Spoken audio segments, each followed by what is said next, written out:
Today man is the strongest living being, the one that has overwhelmed other species, has, 1, conquered the planet and now rules with its laws. But did the man really deserve so much success? In 2012, Damasio, neurologist, Portuguese psychologist wrote, "Self comes to mind. For a very long time the planet was dominated by endless colonies of bacteria. Single-celled organisms that contained genetic material within them. After 2 billion years these beings began to unite, forming first single tissues. Then joined the different tissues forming the first organs, and finally the various organs were combined to create complex functional systems. Bacteria dominated the earth, were autonomous and able to provide for themselves. Yet, suddenly, they went into action of their own free will. It seems that there was an awareness in him that much more could be done at that moment. Everything happened as if we already knew that an evolution was possible. These cells, according to the author, have been shown to have a firm and unwavering determination to stay alive, as long as the genes within their microscopic nucleus ordered them to. Although lacking the rationality of modern brains, they have expressed behavior. Survival has always been guaranteed by the interaction between internal mechanisms and external conditions experienced. Depending on external circumstances, the internal body is redefined to allow for its adaptation. However, it seems that every little function of the cell is very careful about what needs to be done at a given moment. The author seems to venture the hypothesis that, even in the smallest living organism, a particular form of awareness directed at the perception of one's own body and space has always been rooted. Damasio reverses the traditional ideology of conscience. He states, "So that the implicit knowledge of the management of life processes precedes the conscious experience of such knowledge. The idea of constant desire with which those cells have prevailed represents a contact between the organic reality and that of ourself. Both the single cell and the complex organism feel the same need to find the energies for proper functioning. But above all to find a certain balance in the interaction between the internal state and the external environment." According to the researcher Damasio, the aspects that have decreed the success of evolved beings and the transmission of genes to subsequent generations are movement, detection and above all the reaction protocols.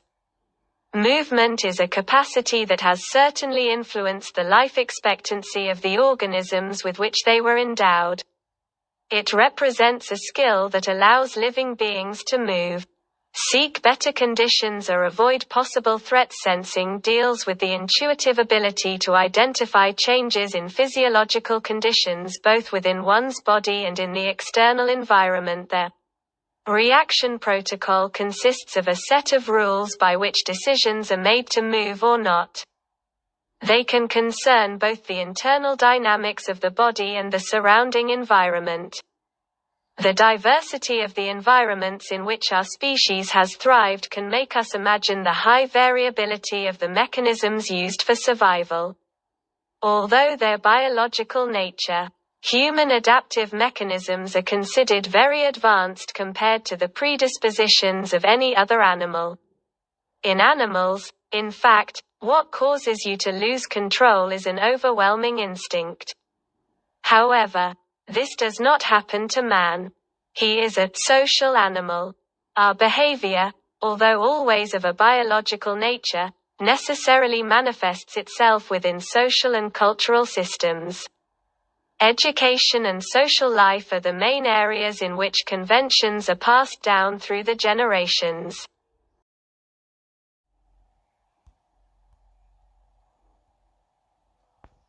The African mask is a connection to a spiritual, vegetal and ancestral world. In African cultures, the omnipotent, omnipresent creator, God, is never represented as the image of him because we try to imagine ourselves in him. So, If God is all and all things at once and we the human being, the hornet, the butterfly, the grass, the tree, the wheat, we are all different expressions of that singular essence which has our peculiar experiences, which are all interdependent on each other for survival. Sobhan Fu Sum was a Burkinabe teacher and writer, specializing in topics of spirituality, encloses in the Declaration the importance of nature in African societies in all sectors of society, including its systems of spiritual knowledge. Nature is everything in Africa. The reference to nature is not limited only to vegetation and soil, but also to animals and the earth itself, including the four elementary sources: air, water, fire and minerals, rocks.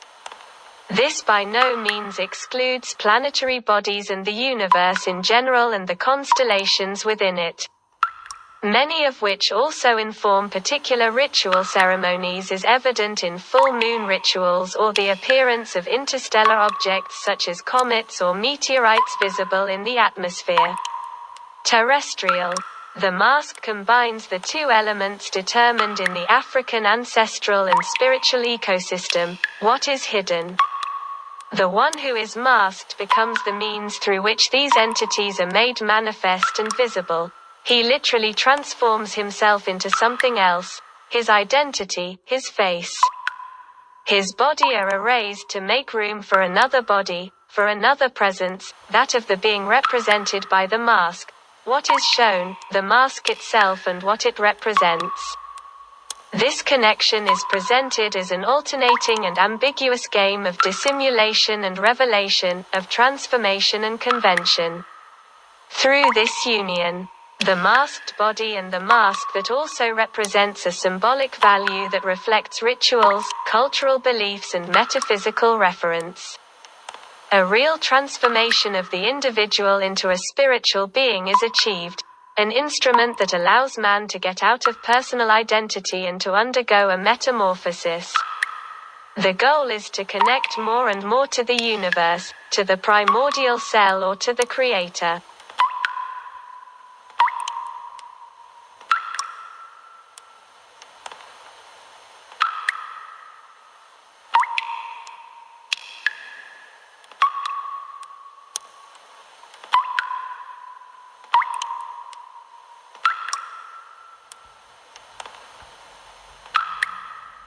Scarification: from covering his face and body with anthropomorphic masks, to approaching the One, to primordial existence, through metamorphic transpositions of the soul.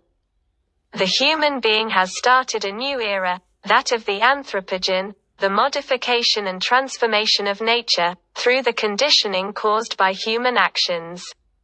The concept of stripping, understood as the creation of incisions in the skin in such a way that decorative scars are formed. In the Anthropocenic era, the use of this technique was used against nature. If initially this type of skin decoration was widely practiced in the past among some African populations to mark the transition from childhood to adulthood, and still today in some parts of Africa it is a type of extreme modification of the body that symbolizes beauty and welfare. Now it is no longer man who does it to himself but to nature. Disfiguring forests, coasts, river courses, the biosphere. The body has taken over the soul and man has distanced himself further and further from the whole of himself, from the creative universe. Castration: the geological era named Anthropocene is characterized by traces now visible even to the human eye, such as atomic explosions, which created radiation, the use of fossil fuels and the increase of carbon dioxide in the air, the use of new materials such as aluminum, concrete, plastic, pervasive for the environment, mining, drilling, deforestation, urbanization, coastal erosion and agricultural activities, have caused the Earth's soil to change. The use of fertilizers, which have caused the increase in nitrogen and phosphorus levels. Global warming and therefore the increase in temperature. Finally, the mass extinction, not only of animal species but also of humans, caused by violent environmental changes or too much urbanization. The evolution of production processes have created a state of well-being and body comfort. They have not been able to control time. Time was reorganized following the technocratic and productive rules. Doing it as soon as possible did not consider the time of the mind and soul. Performance anxiety or blocking of performance is a widespread symptom in the contemporary era, because it is no longer possible to control and manage stimuli. Personal and real situations of everyday life, we must be competent and always ready to what others expect from us. Castration is understood here as the removal of the soul, replaced by the technology produced by humanized electronic impulses in controlling the social mass.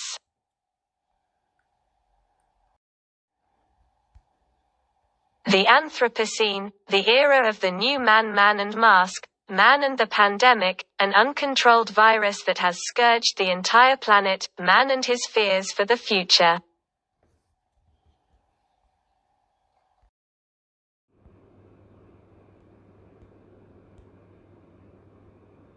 Every day I tell myself, breathe, maybe it will be a new day full of purpose. Breathe because you are not in a hospital bed, because you are not sick and you do not live on the street. Breathe, the affections will return, sincerity will triumph, just wait and don't get down on yourself. Breathe hard to take flight. Ogni giorno mi dico, respira, forse sarà un giorno nuovo e pieno di propositi.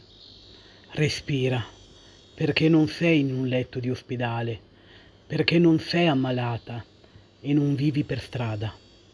Respira, gli affetti torneranno, la sincerità trionferà, basta aspettare e non abbattersi. Respira forte per prendere il volo.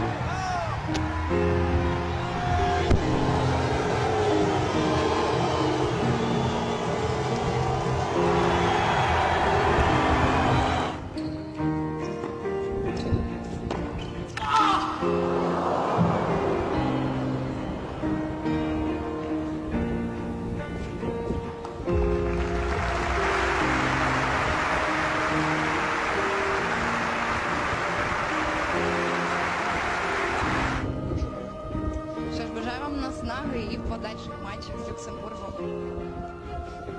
Студія.